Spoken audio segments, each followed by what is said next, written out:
来者何人？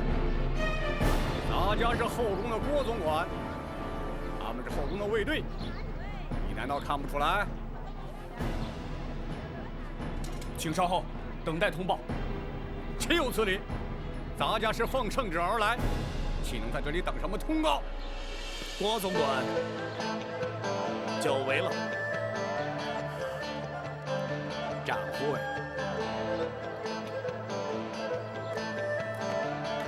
展会。郭总管奉旨而来，怎可怠慢？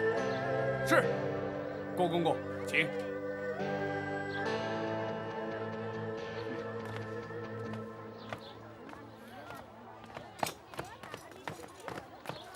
慢着，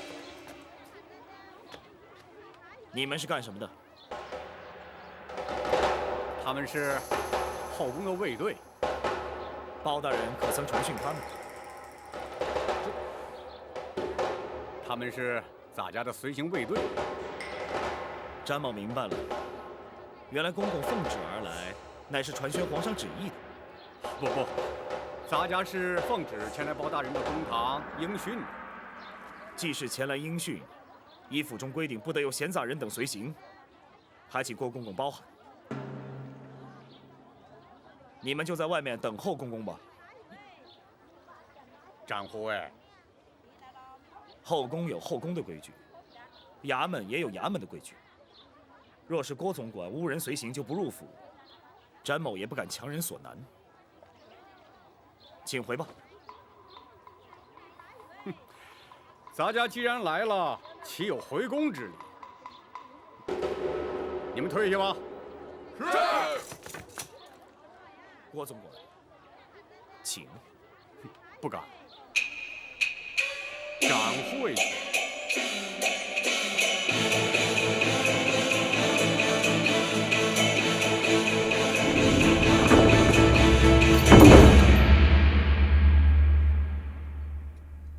郭公公亲临开封府，协助本府审案，在此谢过。好说，包大人既然用得着咱家，咱家怎能不来啊？只是，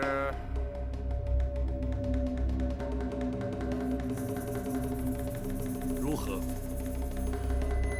陈公公为了一点小事就惊动圣上下旨，是不是有点小题大做了？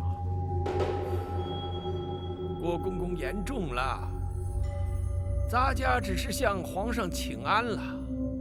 皇上问起为何进京，咱家岂敢隐瞒？至于皇上是否下旨，郭公公是否愿来，那就与咱家无关了。你明知咱家若是不来，就是有抗旨之罪，又何必故作姿态呀？如今郭公公既然来了，又何必多做计较？再者，既是昔日宫人家属来告，郭公公于情于理都该施以援手，助其脱困。不知郭公公以为然否？那是当然，咱家就是为此而来呀。本来就不该惊动皇上下旨啊。那好，公孙先生，学生在。相关事政可曾齐备？回大人，都已经准备好了，就待大人升堂了。且慢，郭公公可有见教？包大人，虽然是20年前的旧案，大家也会证明确有其事。只要开封府行文内侍省，大家要他们拨款抚恤慰问家属，即可结案。包大人就无需再升堂审讯了。郭公公此言差矣。凡事没有规矩，何以定方圆？若不经过堂训，如何立案？如何成案？又如何结案？本府向来依法行事，又岂能私相授受，草草结案？这稍时公堂之上自有堂规，被厘清案情，恐有失礼得罪之处，还请2位公公不要见怪。包大人，公堂之上所言皆是公事，咱家自然绝无异议。咱家既然是应讯前来，那当然是应该由包大人说了算。那好，既然如此，王朝马汉张龙赵虎，在。传令升堂。是。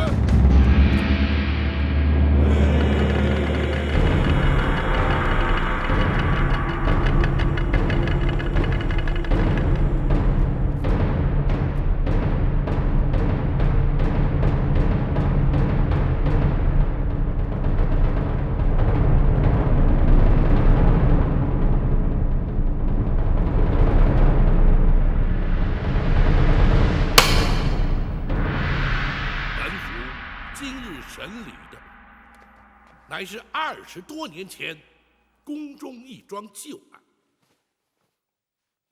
前内侍省首领太监陈琳受苦主家属委托，是为原告。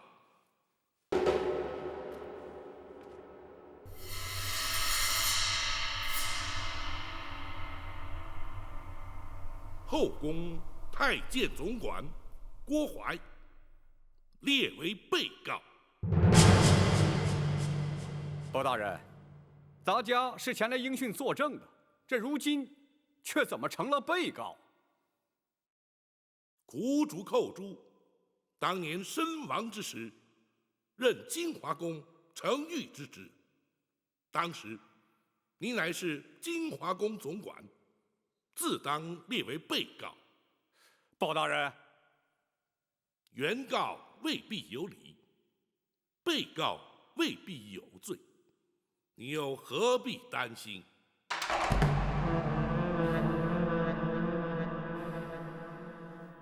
公堂之上，一问一答都有记录。两位既是原告、被告身份，本府不用官称，而直呼其名，还请担待。陈琳，包大人，你状告何事？仔细说来。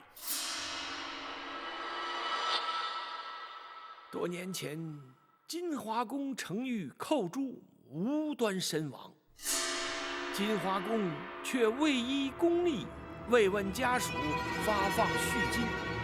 如今寇珠父母年迈贫苦，难以为生，委托咱家状告金华宫，请求补发恤金。郭槐，包大人，你可有说辞？包大人，当年寇承御乃是自尽身亡，因此未予抚恤。如今家属状告咱家，也不起于刁难，退堂之后立即补办补发就是。当年那寇珠是因何自尽？包大人，这已是20年前的旧事，又何须再提？如今咱家已经答应立即补发恤金，包大人即可结案，就不必再细问了。不，恤金虽是由后宫发放，却也是民脂民膏，朝廷公堂，当发就发，不当发，又岂可胡乱发放？若是不能问明缘由，本府又如何结案？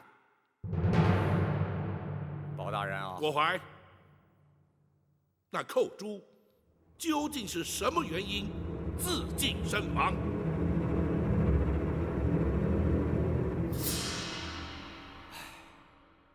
包大人啊，这些陈年旧事，咱家本不想再重提。既然包大人执意要问，咱家也就只好实话实说了。当年寇珠不耐宫中寂寞，思念家人，竟然逃出宫去，却被抓了回来。你这是干什么呀？啊！后宫戒备森严，你当真就以为能逃得出去吗？啊！现在倒好，被抓了回来，你让咱家怎么办呢？公公，寇珠实在是太思念家人了，请公公大发慈悲，让寇珠回去吧。唉，宫门深似海，入得出不得。不到年迈退休，谁也休想离开，就连咱家也不例外。咱家就是想帮你，也帮不上啊。寇珠实在是不能再待在宫中了，否则一定会发疯的，请公公成全。寇珠，咱家实在是爱莫能助啊，你就尽量忍耐些吧。这2天，咱家也不怕你差事，你好好休息啊。这一回陶公之罪，咱家也不再追究，你要好自为之啊。公公，寇珠已经不能再忍了。公公如果不帮我离开，你打算如何？我就不活了。哎呀，寇珠啊！可怜呐，一条年轻轻的生命就这样香消玉殒了。唉，咱家实在是不想再提呀。郭槐，你简直是信口雌黄！陈琳，本府问案，不得任意开口。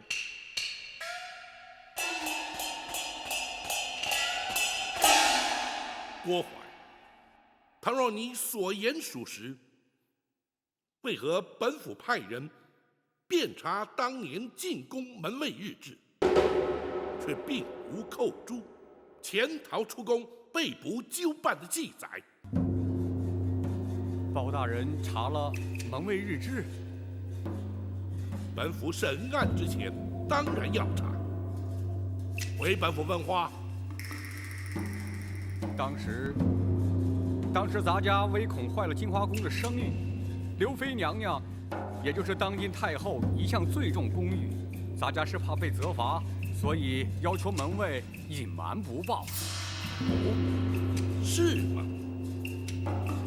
倘若包大人因此而追究咱家失职，咱家坦诚不讳，只是该由内侍省惩处，这开封府似乎就无权干涉吧。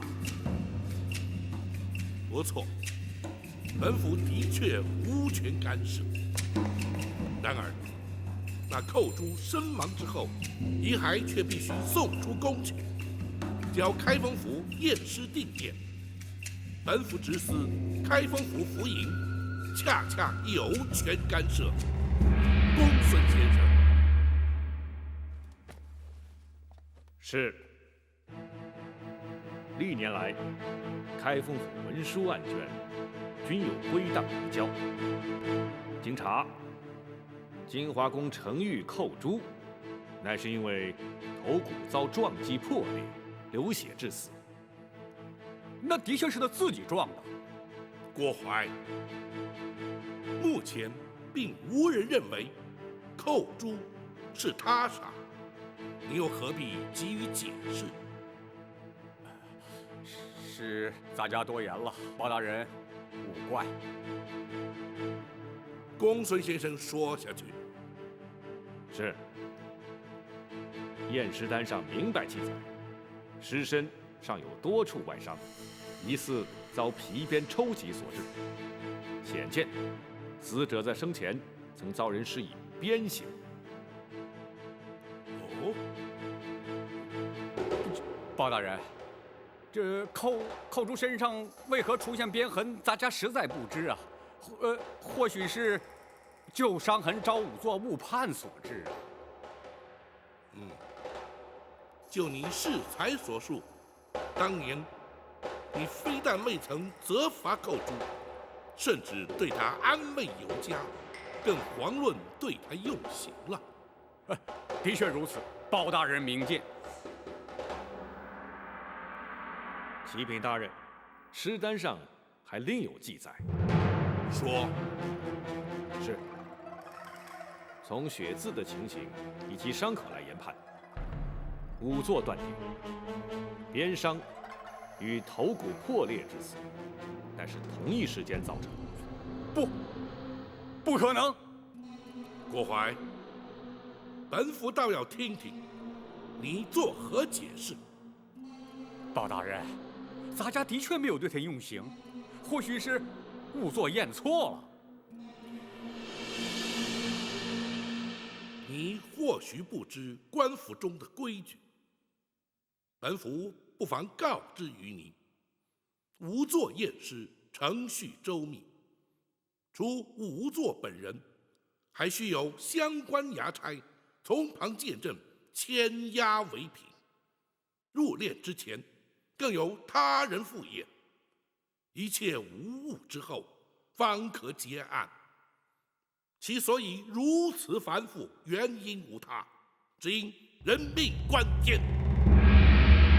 你说仵作验错，本府却可断言，在经济重镇的开封府，几乎全无可能。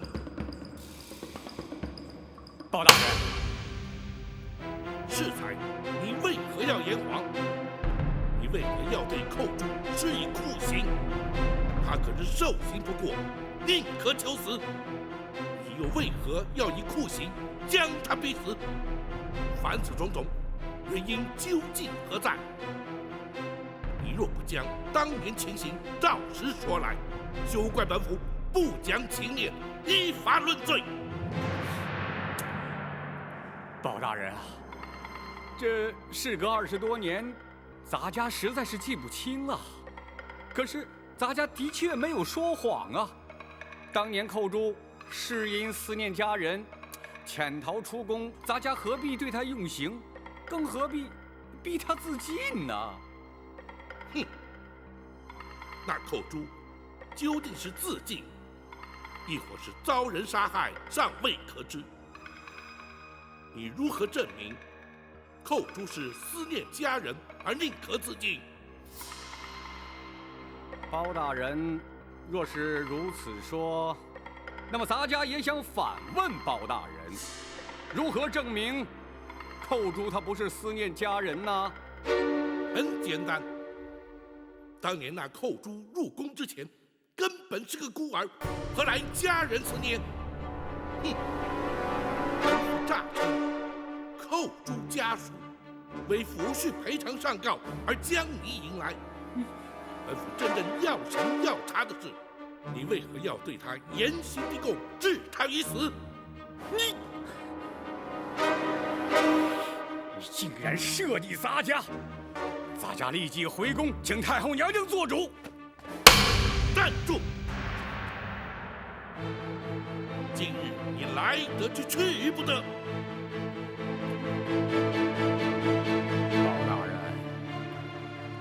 难道你想把咱家强行扣住？即便如此，又有何不可？哼！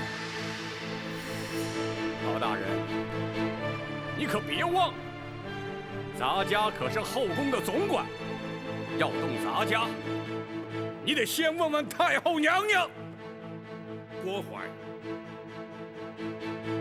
若你以为搬出太后就可让本府却步，那就大错而特错。如今你乃是本府审理侦办的杀人凶犯，本府依法将你扣押，便是在皇上面前，本府也毫不退缩。你还想心存侥幸不成？包拯，你来人呐！在。将那嫌犯郭槐押入大牢，严加看管。听候本府再审。是。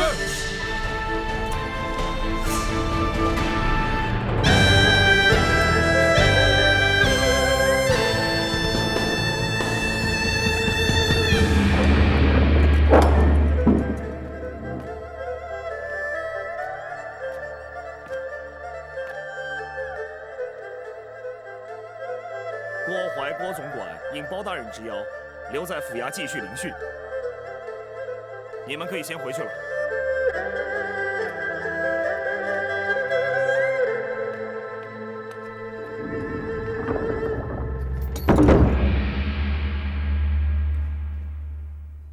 包大人，为何不继续审下去啊？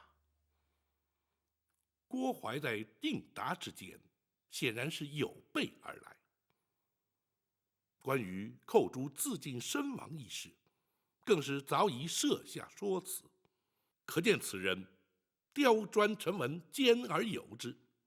若是逼问狸猫换太子一案，必定无功而返。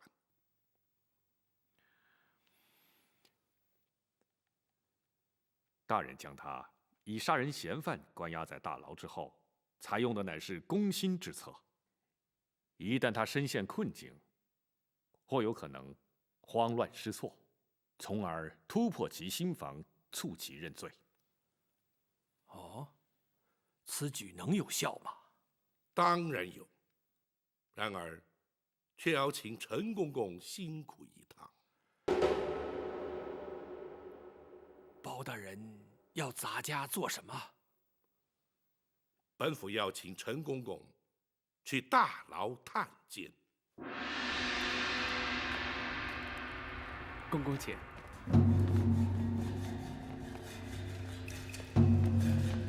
嫌犯就关在这儿。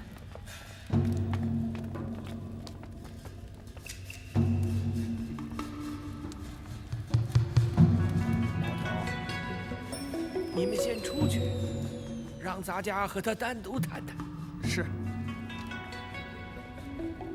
走吧。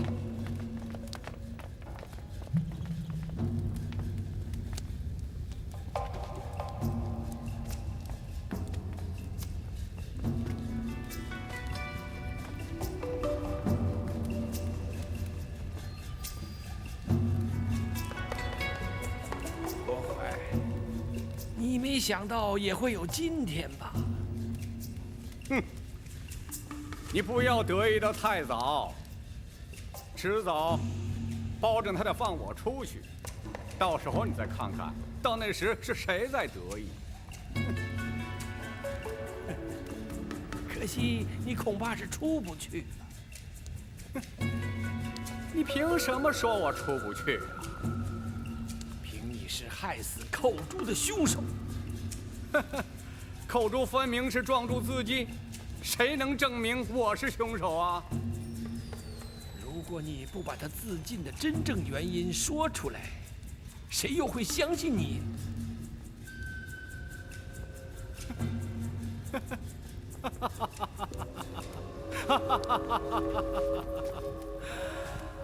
呀，陈琳呐，陈琳，我看你是白费心机了。此话怎讲？你在皇上的面前编造谎言，把我骗了。包大人又煞有介事的升堂审问，这目的不就是想变着法儿的把话从我口里套出来吗？哼！你想我会开口吗？啊？从你口中套出什么话来？哼！彼此心照不宣，你又何必佯装不知啊？好，既然如此，我们就把话说明白。当年狸猫换太子，逼死寇珠，诬陷李贵妃的来龙去脉，点点滴滴，包大人都已查明。你若不据实供认，包大人是不会放你出去的。哼！只要我矢口否认，他又能奈我如何呀？嗯，他既然知道当年的来龙去脉，就更该知道太后娘娘是绝不会让他为所欲为的。哼！一旦太后插手，向他要人，他敢不给吗？倘若在太后插手之前，包大人就把你作为害死寇珠的凶手予以处斩，又当如何？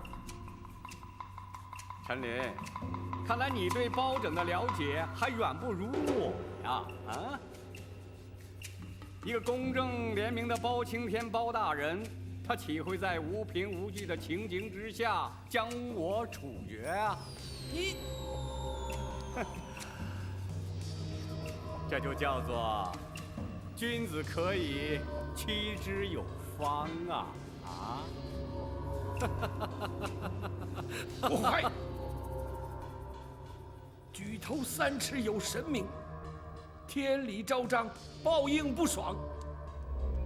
你的所作所为，终有一天会遭天谴。30年来，你扪心自问，可曾高枕无忧？午夜梦回之际，你难道能问心无愧？那些因你而惨死的冤魂，可是夜夜前来向你索命。引火自焚的那个冷宫总管秦凤，为李娘娘替死瞒过你验尸的于忠，还有那忠肝义胆、舍身全意的寇珠，无时无刻不在你脑海中出现。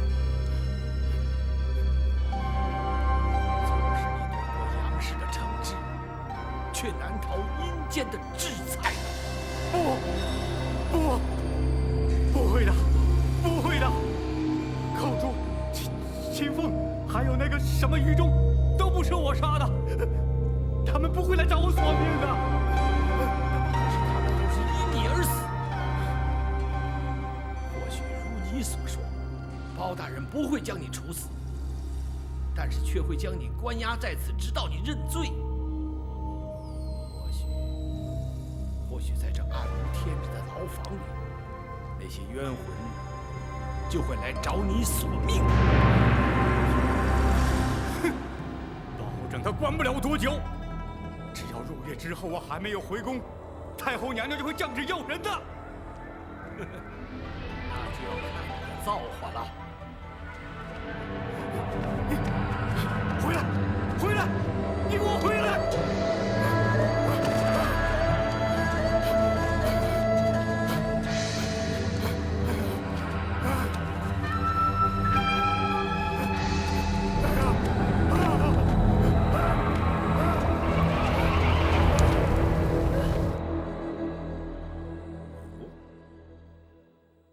他竟然料到本府在无凭无据之下，不会将他处决。大人，倘若他有如此想法，恐怕就不会因心生惧怕而招供。大人还需另觅他法才行啊。不过，郭淮虽刁钻狡猾，却深信鬼神之说。咱家提及寇珠的冤魂会来向他索命，似乎他颇为在意。或许，这正是治他之法。鬼魂之说，乃是愚夫迷信所致。那郭淮怎会相信若此呢？大人，举凡心胸坦荡、行为端正之人，纵使信那鬼神之说也无妨。诚如圣人所云：“敬鬼神而远之。”反之，若是心术不正、伤天害理之辈，自然就会心生畏惧了。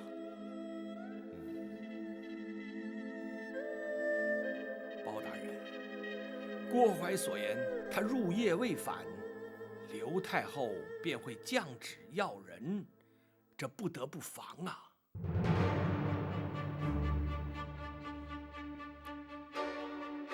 公公无需担心，本府已有万全准备。哦，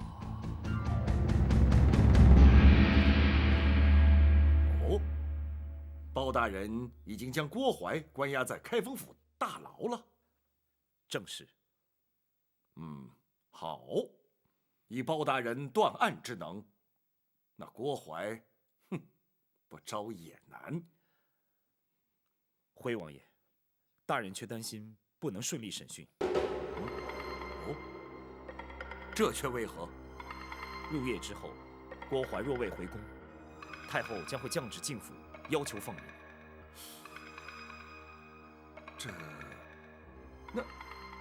如此一来，岂非前功尽弃了吗？孤儿大人命展昭前来，请王爷务必亲往开封府走一趟。包大人要本王去？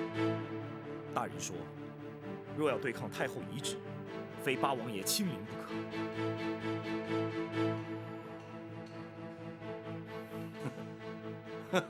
好，本王明白了。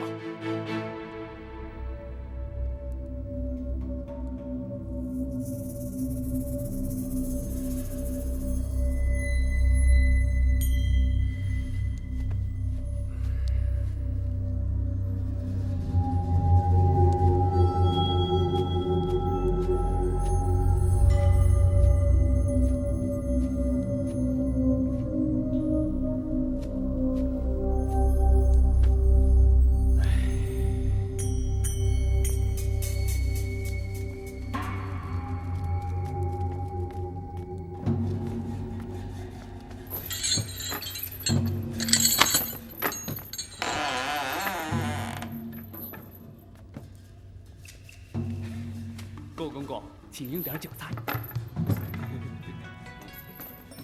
哦，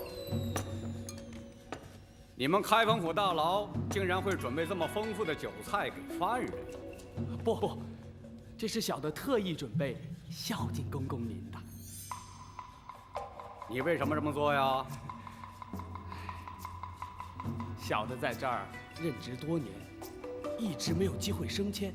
小的相信，公公您很快就会放出去的，还请公公多多提拔。那是啊，天黑以后，咱家自然会出去。哎，我说，现在是什么时辰了？天黑没多久。公公，请。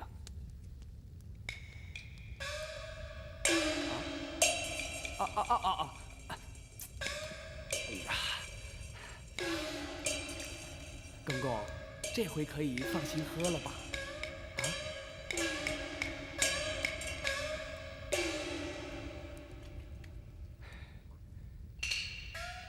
哦。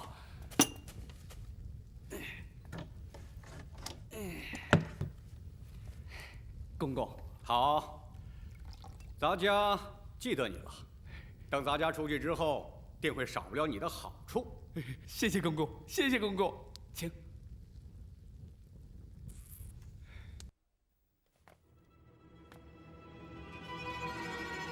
娘娘。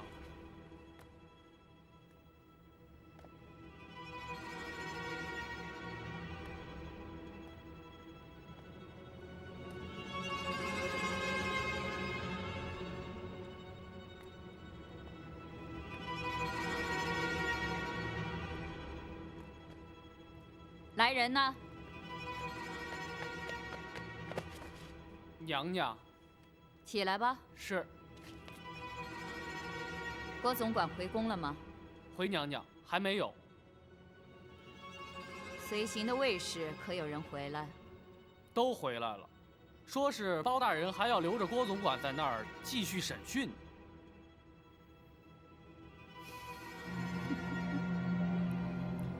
这包拯他真敢！去开封府传哀家的懿旨，要他们立刻放人。遵旨。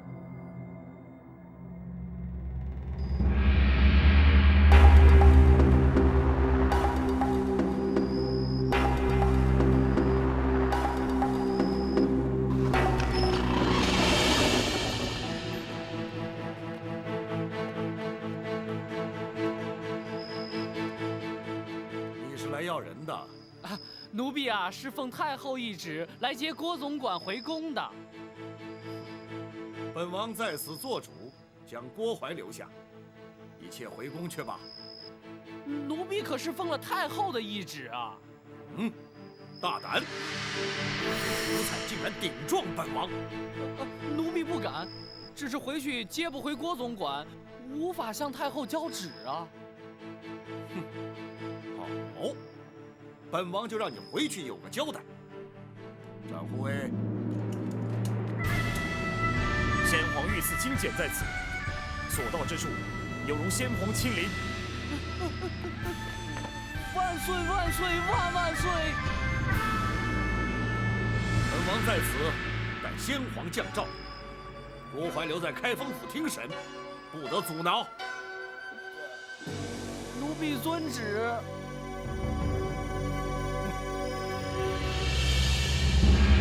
若非王爷亲临，请出御赐金简，包拯只怕不得不将那郭淮释回。包大人总算有用得着本王的时候了。包拯不敢。刘太后必定不肯善罢甘休，甚至会惊动皇上。嗨，不妨事。本王就留在这开封府，直到包大人取得郭淮的供状。多谢王爷。不，这是朝廷的大事，也是我赵氏家族的大事。本王又岂能置身于事外呢？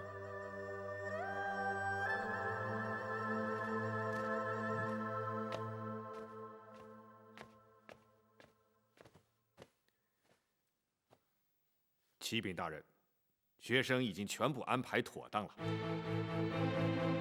好，请王爷与陈公公在厅中稍坐。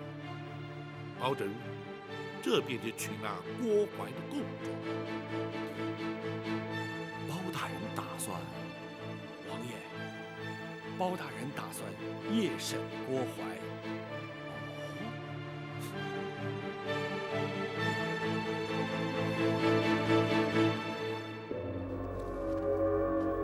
夜审？不错，立刻随我们去公堂。哼，包拯是怕太后娘娘派人把咱家接回去，所以才急着夜审。你别做梦了，后宫派来的人已经被请回去了，你没指望了。那为什么要夜审啊？难道郭公公就没有听说过吗？包大人日审阳，夜断阴。哼，那是市井传说。难道他真的能通鬼神啊？哼，那当然，我在开封府可见过多少次了。废话少说，快走吧。快走！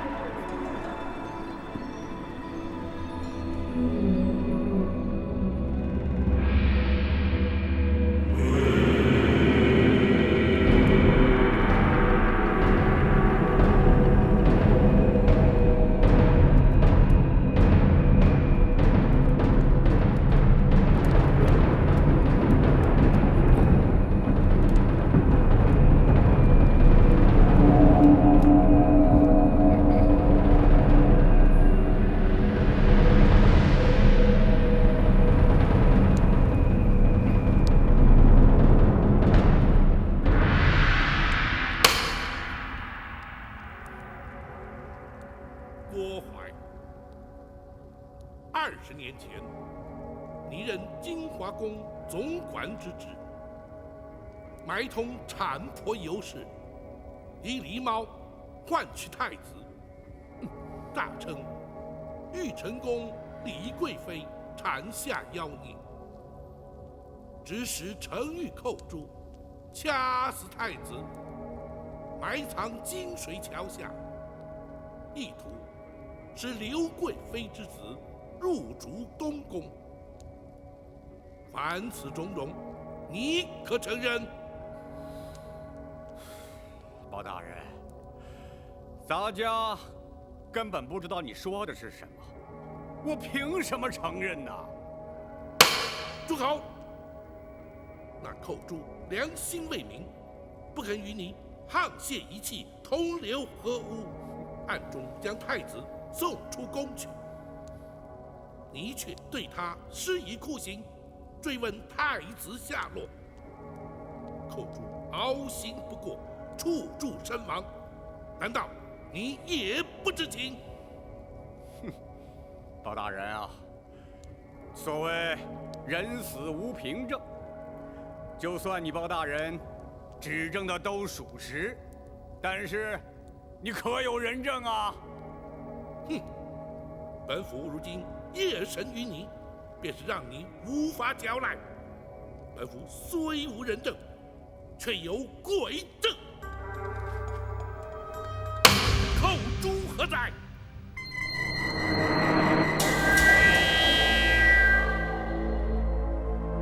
冤魂寇珠，叩见包大人。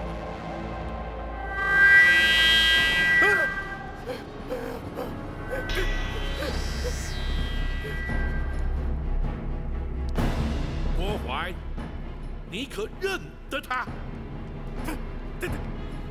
他那是寇珠！啊不，他不是寇珠，寇珠已经死了。他一定不是寇珠。哼，是与不是，待本府问过之后，你自会明了。寇珠，寇珠在。当年那郭淮是如何要你将太子谋害，又是如何对你严刑逼供，逼问太子下落？你且一一说来。是。李娘娘临盆之时，郭淮串通产婆尤氏，以剥去皮毛的狸猫替换出生的婴儿，要寇珠将婴儿装在竹篮之内，带离玉成宫。郭淮要寇珠将婴儿掐死后，埋在金水桥下。寇珠见小太子纯真无邪，睡相香甜，心生不忍，于是决定违抗郭淮之命，寻人帮助。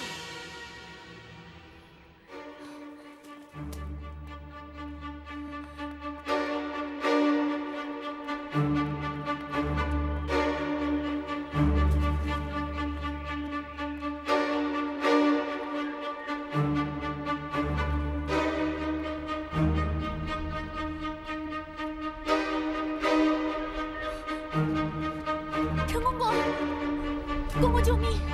寇珠，当时你可是将小太子交与陈琳带出宫去？是。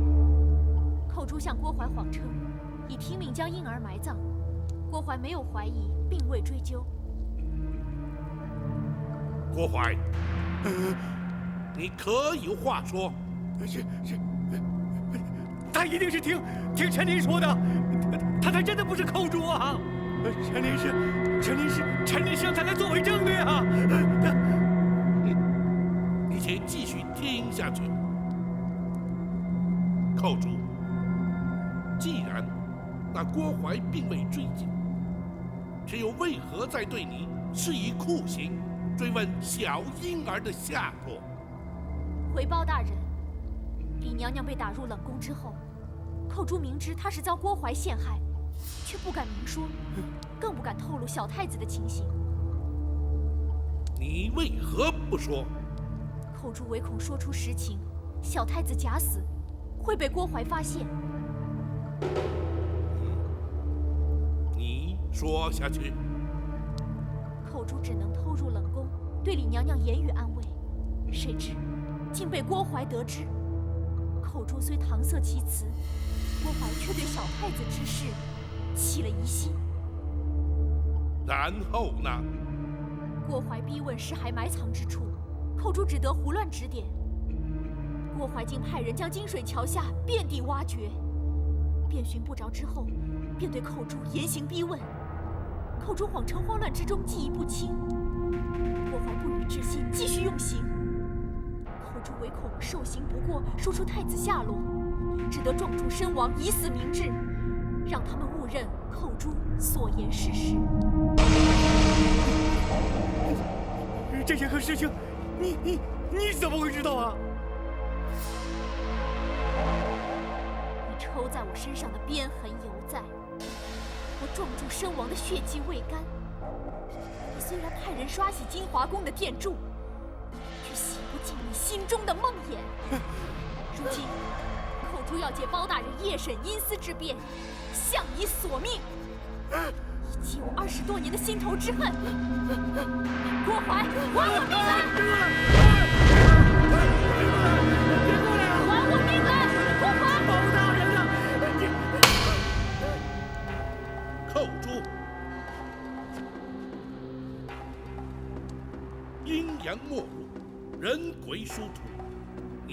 可接近生人。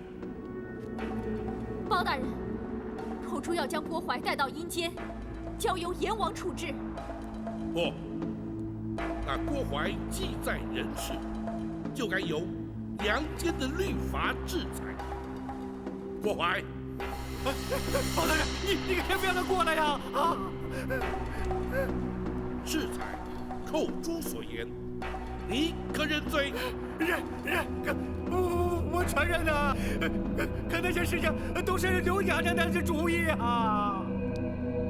是否如此？本府自会追查。既然你已认罪，公孙先生，学生在，让他画押。是。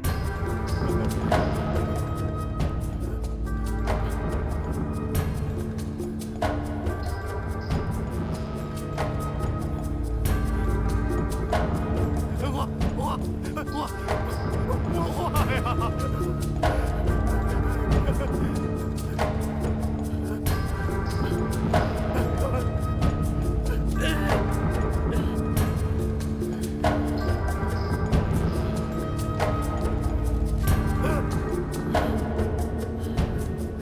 来人呐！在。将郭淮还押大牢，听候宣判。是。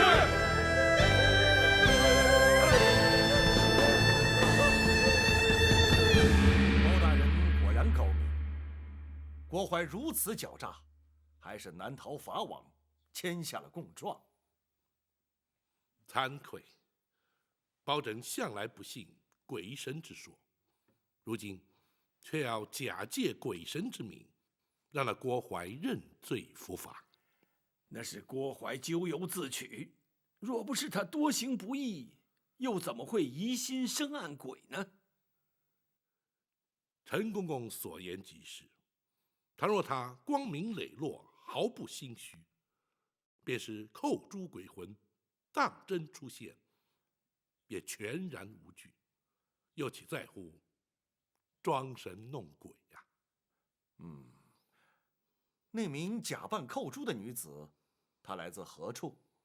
又怎会让郭淮如此深信不疑呢？那全仗着公孙先生巧妙安排。回王爷，学生是由京城幽人戏子中挑选一名颜貌体态与寇珠较为相似之女子，再根据当年仵作验尸单所描述的，为她稍作易容装扮，并以假血涂面。那又怎么能让那郭淮认不出来呢？学生事先安排，命牢头送酒菜给郭淮。大人夜审之时，郭淮已有5分酒意。同时，学生并令牢头宣称，大人有日审阳、夜断阴之能。再加上公堂之上昏暗不明，那郭淮心中忐忑之际，自是无法辨认。话虽如此，一旦言语交锋，旧事重提，那女子又如何应付？王爷，那就非奴婢不可了。哦，你也参与其中？奴婢将当年寇珠所言一一转述给那女子，并提示寇珠的言谈举止，让那女子学习。郭淮又岂能分辨呢？若不如此，郭淮不会轻易落入圈套。他万万没有想到，寇珠在受刑自尽之前，会与陈公公通过信息。如今有了郭淮的供证，咱们就立刻进宫面圣吧。王爷不急着进宫，倘若包拯所料不差，皇上应该很快就会主动宣召。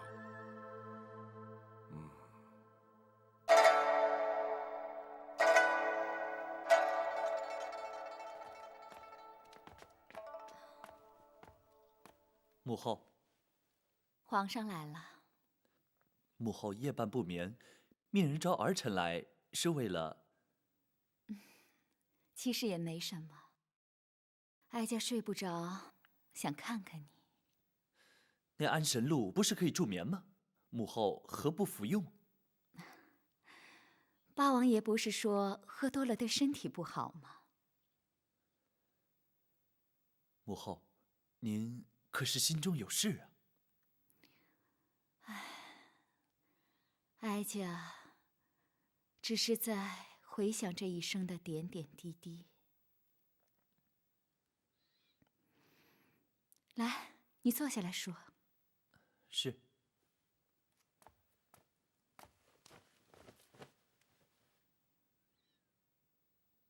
哀家14岁，以才女之名被选进宫来，和后宫所有被选来的女子一样，过着宫墙内与世隔绝的日子。直到被先皇宠幸，身为贵妃，才见到了天日。后宫佳丽3000，其实却耽误了多少女子的青春啊！不仅如此，在后宫争宠是时有所闻的事，彼此勾心斗角，貌合神离。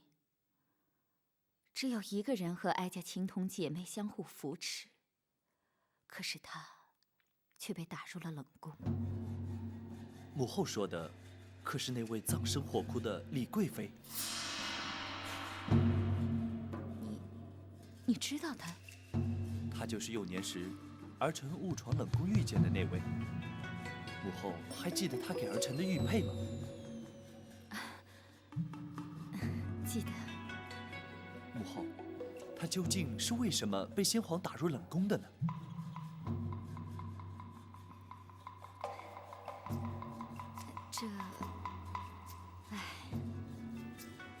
在后宫，一旦失宠，可以有千百种的理由。母后说的不错，所以儿臣才要郭槐废除冷宫，重修宫院。无论如何，母后要比他幸运的多了。不错，陈皇后去世之后，母以子贵，哀家被先皇立为皇后。可是太子却在6岁那年，不幸染病身亡。母后不要难过，母后虽经丧子之痛，可是还有儿臣孝敬。如今贵为大宋朝的皇太后，那些不愉快的日子是不会再来了。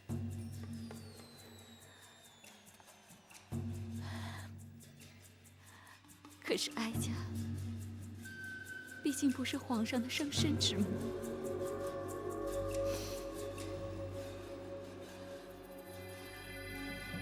哀家最担心的是，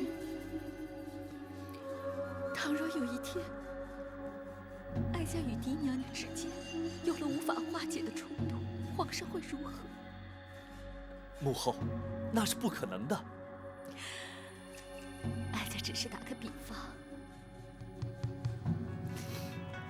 如果真有那么一天，皇上会如何？如果真有那么一天，儿臣必定会痛苦万分，左右为难。生育养育实在难分轻重。不，儿臣不会让这样的事发生。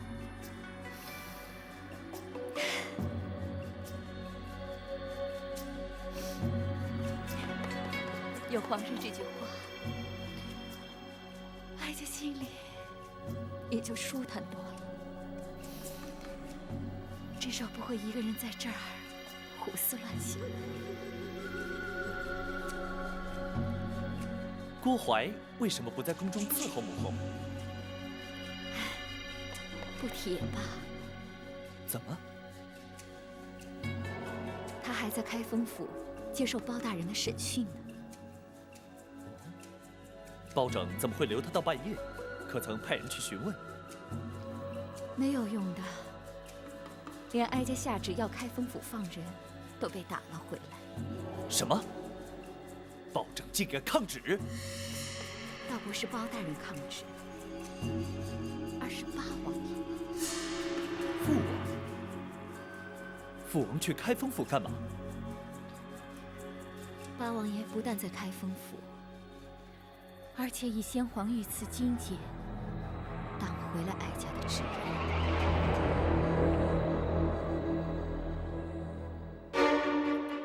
皇上派人前来下旨，要大人连夜进宫。果不其然，展护卫，皇上只宣包大人一人进宫。回王爷，正是。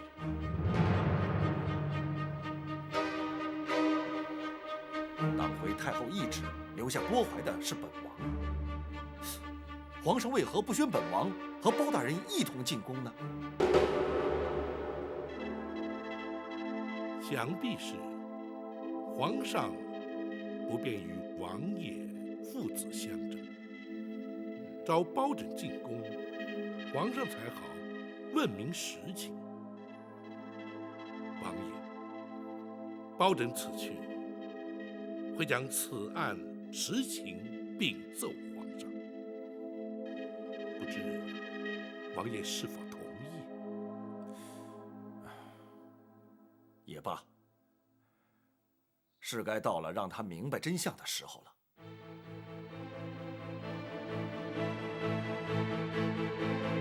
好吧，本王立刻回府，若有需要，本王立刻进宫。多谢王爷。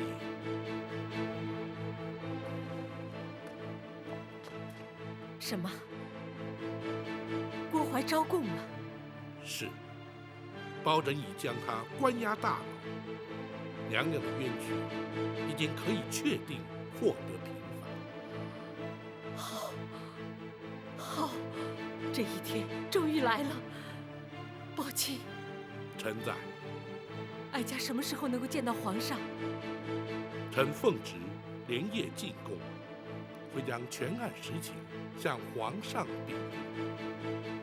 娘娘，请等候包拯回禀。哀家就等你回来。娘娘今夜尚未诊治，请容学生为娘娘施针。好，好。娘娘小心。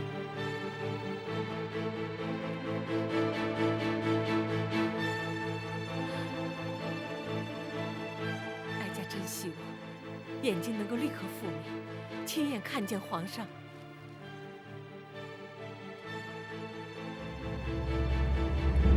究竟是怎么回事？郭槐去开封府只是作证，你为何不让他回宫？回皇上，郭槐设计一桩重大阴谋，犯下重大刑案，臣乃是依法关押。岂有此理！无论他犯下何等重罪，太后遗旨既已下达开封府，你怎敢抗旨不遵，拒不放人？甚至还要父王请出先皇的御赐金简。皇上可知，八王爷从不干涉朝政，亦不曾插手任何案件。先皇御赐金简，更从未请出动用。朕当然知道，能让八王爷请出御赐金简，绝非一般刑案。更何况，此案还与八王爷自身有关。什么？与父王有关？郭槐所涉之案，关乎后宫争斗、皇室秘辛，故而八王爷必须出面，包拯不敢放人。竟有此事！郭槐供状在此，请皇上谕